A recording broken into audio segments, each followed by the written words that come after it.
ఆరుగాలం కష్టపడి వరి పంట సాగు చేస్తున్న రైతు సాగునీళ్ల కోసం పడరాని పాట్లు పడుతున్నాడు. తడి లేక ఎండిపోతున్న పంటలను కాపాడుకునేందుకు ప్రయత్నాలన్నీ చేస్తున్నాడు. మల్లన్న సాగర్ నుండి కాలువలు నిర్మించి చెరువులను నింపకపోవడంతో సిద్దిపేట జిల్లాలోని పలు మండలాల్లో దుర్భిక్ష పరిస్థితులు నెలకొన్నాయి. కళ్ల ముందే పంట ఎండిపోతుంటే చూస్తూ ఊరుకోలేక కొందరు వాటిని కాపాడుకునే ప్రయత్నం చేస్తున్నారు. ఈ మేరకు దుబ్బాక మండలం చెర్వాపూర్ గ్రామ రైతు పోచయ్య వాటర్ ట్యాంకర్తో నీళ్లు తెచ్చి పొలానికి తడి అందిస్తున్నాడు. ఇందుకు గాను ప్రతిరోజు 2000 రూపాయలు ఖర్చు చేసి మరిన్ని అప్పుల పాలవుతున్నాడు. ప్రభుత్వం పట్టనితనంతోనే సాగు సంక్షోభం నెలకొందని రైతులు ఆవేదన వ్యక్తం చేస్తున్నారు. సర్కార్ సకాలంలో కాలువలు పూర్తి చేసి చెరువులు నింపితే ఈ పరిస్థితి వచ్చేది కాదంటున్నారు.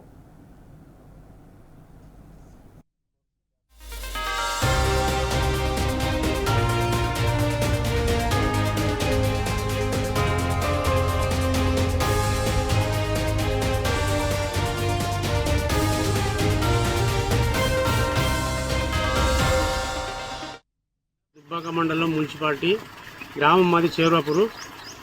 మేము ఎస్సీ మాదిగా అయితే గత 2-3 సంవత్సరాల నుంచి బోర్ వేసినాము, పారింది. ఈ సంవత్సరం కూడా పారుతాను 2 ఎకరాలు వేసినాము. ఆ 2 ఎకరాలు వేస్తే ఇప్పుడు నెల రోజులు అయింది, పారతలేదు. అంత మూతుల్లో ఉన్నది. పెట్టుబడి బాగా పెట్టినాము, 40-50 వేల దాకా పెట్టుబడి అయింది. అందుకని అంత మూతుల్లో ఉన్నదని ట్యాంకర్కి ఒక 1000 రూపాయలు ఇచ్చుకుంటా ట్యాంకర్ తెచ్చి పారించుకుంటున్నాము. ఈ కాలువలో లేక చెరువు కుంటలను ఎండిపోయినాయి. మాకు ఇటు నీళ్ళు రాకుండా ఇబ్బంది అవుతుంది. అందుకని బోర్లు కూడా ఎండిపోయినాయి. ఇక్కడ ఈ ఏరియా బట్టి మొత్తం వాటర్ లేవు, బోర్లు ఎండిపోయినాయి. అందుకొరకు ఇక నేను ఇవాళ చాలు చేసిన ట్యాంకర్ తెచ్చి పారించుకుంటాను. ఎట్లా పంట దక్కించుకోవాలనే ఉద్దేశంతో అంత మూతుల్లోకి వచ్చింది. ఇప్పటి నుంచి ఇడిచిపెడితే బాగుండదని పారించుకుంటున్న, వర్షతాలు పెట్టుకుంటూ పారించుకొని పండించుకోవాలనే ఉద్దేశంతో ట్యాంకర్ తెచ్చి పారించుకుంటాం. వరి చేనులు మొత్తం ఎండిపోయినాయి. కాలం కరెంటు లేక నీళ్లు వత్తలేవు, పొలాలు మొత్తం ఎండిపోయినాయి. గోదలకు అవుతుంది పోతే. మాకు ప్రభుత్వం నీళ్ళ ఆధారం చేయాలని మేము కోరుతున్నాము. కరెంట్ సరిగ్గా ఉండలేదు. 18 గంటల కరెంటు పోయి 16 గంటలు 14 గంటలు వస్తుంది. కరెంట్ లేదు, లేదు, రైతు బంధు లేదు, ఏది గవర్నమెంట్ నుంచి ఏ సలహాలు లేవు.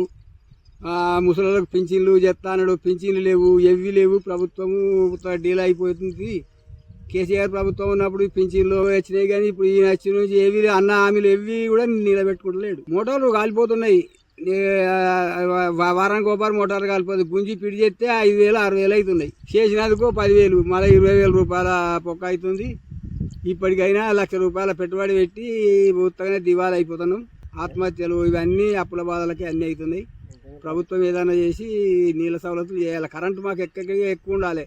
ఇంకొక 2-3 గంటలు పెంచితే ఏమన్నా రైతులం ఈ నెల రోజులు బతుకుతాం. మాకు 5-6 ఏళ్ళ పోలే నీటి వసతి మంచిగా ఉండే, మళ్ళీ బోర్డు కూడా మంచిగా ఉదారైనాయి. ఇప్పుడు ఈ సంవత్సరం మొత్తం పెట్టుబడి 50,000-60,000 కనీసమైనా కానీ ఇప్పుడు దొయ్య వాడుతున్నాయి. మొత్తం వేసిన 2 ఎకరాలు ఎకరం మీసింది. ఎకరం ట్యాంకర్ పండిస్తున్నాము. దయచేసి మాకు తొందరగా ఇట్లా ఇప్పుడు మాకు చెల్లు నింపి చేస్తే ఆదుకుంటాము. ఇంకొకటి రేవంత్ రెడ్డి ప్రభుత్వం వచ్చి నుంచి మొత్తం సర్వనాశనం అవుతుంది. గోస చూసి కనీసం ఇంకా చెల్లు నింపితే మేము ఆదాయం మాకు పెట్టుబడి మందం వస్తాయి అని మేము ప్రభుత్వాన్ని కోరుతున్నాం.